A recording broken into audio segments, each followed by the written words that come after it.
Varicose veins కి సరైన చికిత్స కోసం సంప్రదించండి ఎవిస్ హాస్పిటల్.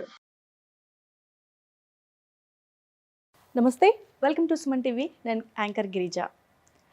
కార్తీక మాసం పరమ పవిత్రమైనది.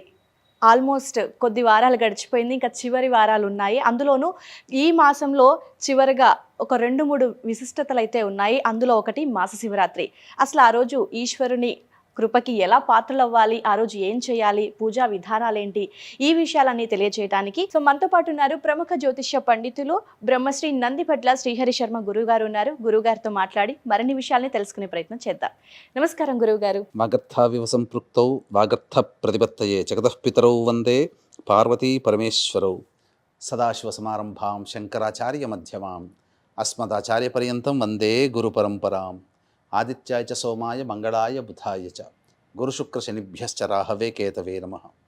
శృంగేరి జగద్గురు పీఠాధిపతులకి, కంచి పీఠాధిపతులకి నమస్కారములు తెలియజేసుకుంటూ కార్యక్రమాన్ని ప్రారంభిద్దాం. ఓకే గురుగారు, కార్తీక మాసం చాలా పరమ పవిత్రమైనది. సో ఈ మాసంలో మనకు చివరగా ఉన్నది మాస శివరాత్రి ఒకటి. ఈ రోజు అంటే మాస శివరాత్రి రోజు ఈశ్వరుని కృపకి పాత్రలవ్వాలి అంటే పూజా కైంకర్యాలు ఏంటి, ఒక్కసారి వివరిస్తారా గురువుగారు?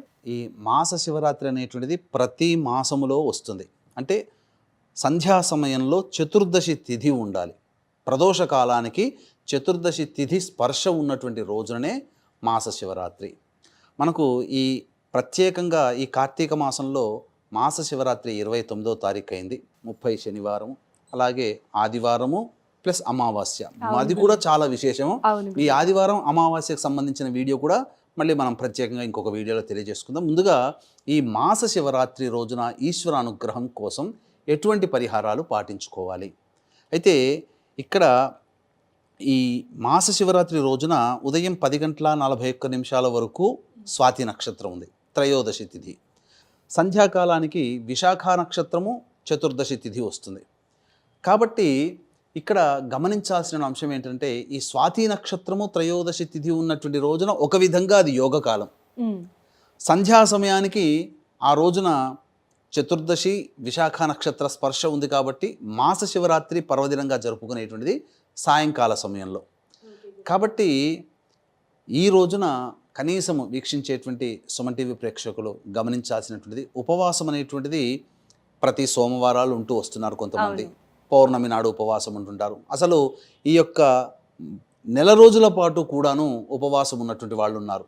ఇక ఇప్పటి వరకు మనం ఉపవాసం ఉండడానికి వీలు కాదేమో అనేటువంటి ఆలోచన ఉన్నటువంటి వాళ్ళు కనీసం ఈ శుక్రవారం రోజున మాస శివరాత్రి రోజున ఉపవాసం ఉండే ప్రయత్నం చేస్తే చాలా విశేషం.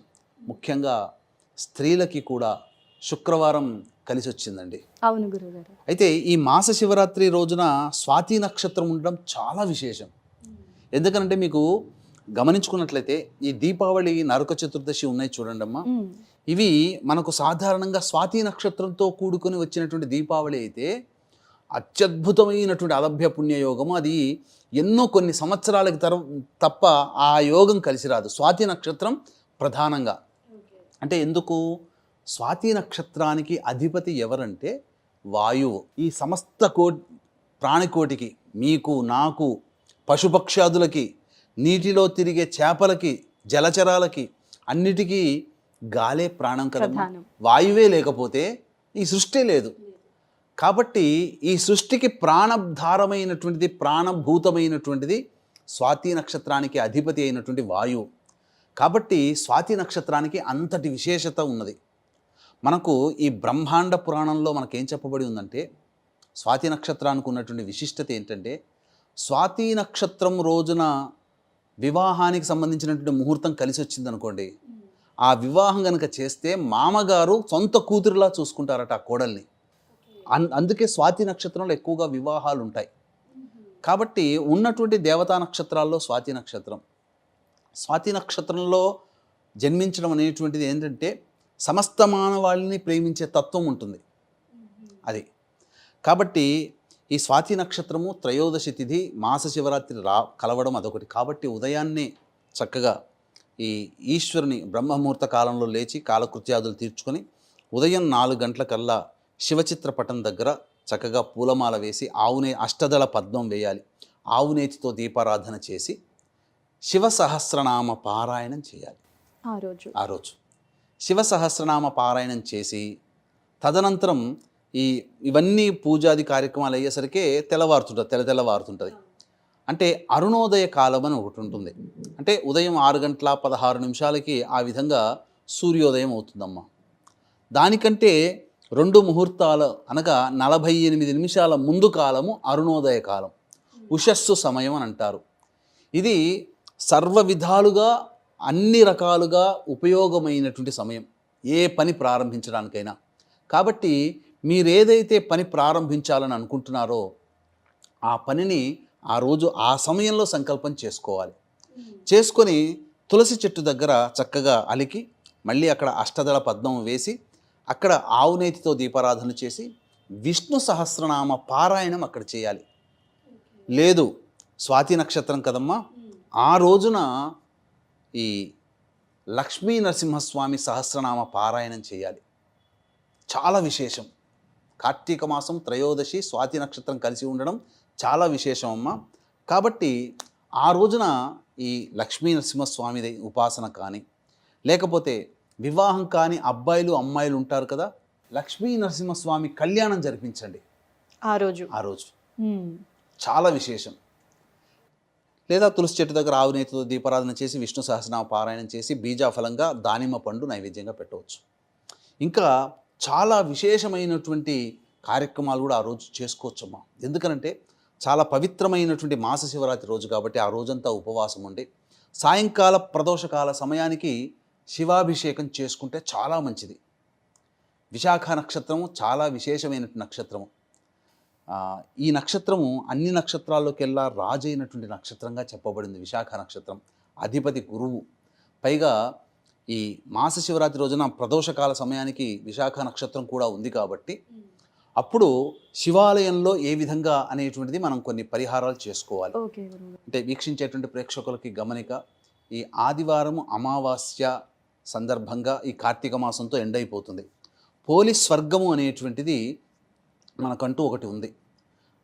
సోమవారం రోజున అవుతుంది, పాడ్యమి తిథి, మార్గశిర మాసం. కాబట్టి ఈ కార్తీక మాసం నెల రోజుల పాటు నిత్య శివ అనుగ్రహాన్ని పొందిన వాళ్ళు, అలాగే ఈ సంబంధించినటువంటి పూజాది కార్యక్రమాలు చేసుకున్న వాళ్ళకి అందరికీ కూడా పోలి అనేటువంటి మహిళకి ఏ విధంగా స్వర్గప్రాప్తి అయిందో ఈ కార్తీక మాసం నెల రోజుల పాటు చేసినటువంటి పుణ్య ఫలితం వల్ల.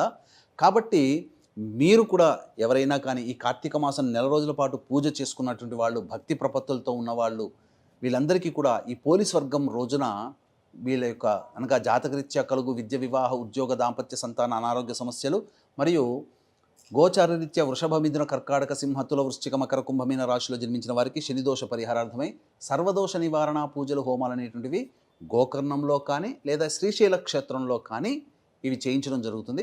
అవకాశం ఉన్నవాళ్ళు పర్ హెడ్ 1500 రూపాయలకి చేయించడం జరుగుతుంది. అవకాశం ఉన్నవాళ్ళు కార్యక్రమ తదనంతరం కాంటాక్ట్ చేసి పూర్తి వివరాలు తెలుసుకోవచ్చు.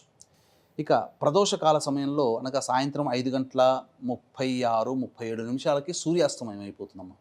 సూర్యాస్తమయం కంటే మళ్ళీ 48 నిమిషాల ముందు కాలం నుంచి ప్రదోషకాలం ప్రారంభమవుతుంది. కాబట్టి సుమారు 4:50 అనగా 4 గంటలకల్లా కాలకృత్యాదులు తీర్చుకొని శివాలయానికి చేరుకొని ముందుగా నవగ్రహాల చుట్టూ శివాయ నమః అంటూ 27 ప్రదక్షిణలు చేసి, అవకాశం ఉండి ఉంటే శివాలయం బయట ఒక శివలింగం పెడతారు ఎవరైనా కానీ, అక్కడ పంచామృతాలతో ఈశ్వరునికి అభిషేకం జరిపించి గర్భాలయంలో చక్కగా అవకాశం గర్భాలయంలో ఉంటే అవకాశం గర్భాలయంలో చేయవచ్చు. లేదు బయట అంతరాలయం కాకుండా బహిర్ ఆలయంలో చేసుకోవచ్చు అభిషేకం. తదనంతరం గర్భాలయంలో మారేడు దళములతో కనుక ఈశ్వరునికి అర్చన జరిపించుకుంటే మహాప్రీతి పొందుతాడు. ఈ నెల రోజుల పాటు చేయలేకపోయానయ్యా, కనీసం మాస శివరాత్రి రోజునైనా కానీ నిన్ను సేవించుకునే భాగ్యం నాకు కలిగింది అని చెప్పి మనసారా మనసులో సంకల్పం చేసుకుని ఏ మానవుడైతే ఈ కార్తీక మాస శివరాత్రి రోజున ఈ యొక్క చెప్పిన విధంగా పరిహారాలు పాటించుకుంటాడో తప్పకుండా వాళ్ళకి ఈశ్వర అనుగ్రహం కలుగుతుంది. అంతేకాకుండా చాలామందికి అనేక సందర్భాల్లో కార్తీక మాసం అంటేనే దీపారాధన, ఒత్తులు 360 అంటుంటారు. కానీ వాస్తవానికి 365 ఒత్తులు కాదమ్మా, 360 + 360. ఎందుకనంటే మనకు ఈ యొక్క తెలుగు మాసంలో నెలకి 30 రోజులు మాత్రమే. 12 మాసములు అన్నప్పుడు 12 × 30 360. ఇంగ్లీష్ గ్రెగోరియన్ క్యాలెండర్ ప్రకారం 365 రోజులు, కాబట్టి 365 పెట్టడం మన సాంప్రదాయం. కానీ అసలు సిసలైన సాంప్రదాయం మాత్రం 360 రోజులు. కాబట్టి రోజుకు 2 దీపములు ఒత్తి వెలిగించినటువంటి పుణ్య ఫలితం మనకు దక్కుతుంది. కాబట్టి 360 ప్లస్ 360 720 ఒత్తుల దీపారాధన ఆ ప్రదోష కాలంలో చేసినట్లయితే సంపూర్ణముగా ఈ కార్తీక మాసంలో ఇక దీపారాధన అంటేనే కార్తీక మాసం ఇంకా అయిపోతుంది. అవును. కాబట్టి మనలో ఇంకా చేసుకోలేకపోయాము, ఇంకా చేయాలనుకునే తపన ఉన్న వాళ్ళు ఎవరైనా కానీ ఈ పరిహారాన్ని అనగా దీపపు ఆరాధన చేయవచ్చమ్మా. ఓకే గురుగారు. అయితే కొంతమంది కార్తీక పౌర్ణమి రోజు వెలిగించలేని వారు మాస శివరాత్రి రోజు వెలిగించుకోవచ్చు అంటారు. వెలిగించవచ్చమ్మా. అయితే గురుగారు మీరు ఇందాక చెప్పినట్టుగా ఉదయాన్నే లేచి శివుడి దగ్గర అంటే నెయ్యి దీపం వెలిగించాలి అని చెప్పారు కదా. అయితే చదువుకున్న వాళ్ళైతే సహస్రనామాలు పఠిస్తారు గురుగారు. మరి చదువుకోని వాళ్ళు ఎలా పఠించాలంటారు? చదువుకోలేని అంటే చదవడం రాని వాళ్ళక, లేకపోతే మీరు అంటుంది సమయం లేక కొద్దిగా సమయం ఉన్న వాళ్ళకనా? చదవటం రాని వాళ్ళకి గురువు. చదవడం రాని వాళ్ళకన్నప్పుడు ఆ తులసి చెట్టు దగ్గర నారాయణాయ నమః అంటూ 1008 సార్లు జపం చేయండి. అలాగే పొద్దున పూట శివుని చిత్రపటం దగ్గర పెట్టాక చెప్పమన్నాం కదా, అక్కడ శివాయ నమః అనుకుంటూ నువ్వు 1008 సార్లు పఠించమని చెప్పండి చాలు. ఆ పుణ్య ఫలితం వాళ్ళకి దక్కుతుంది. ఓకే గురువు గారు, కార్తీక మాస శివరాత్రికి సంబంధించి చాలా చక్కటి విశ్లేషణ అందించారు మా కోసం, మా ప్రేక్షకుల కోసం. ధన్యవాదాలు గురువు గారు. సర్వం శ్రీ ఉమామహేశ్వర పరబ్రహ్మార్పణమస్తు.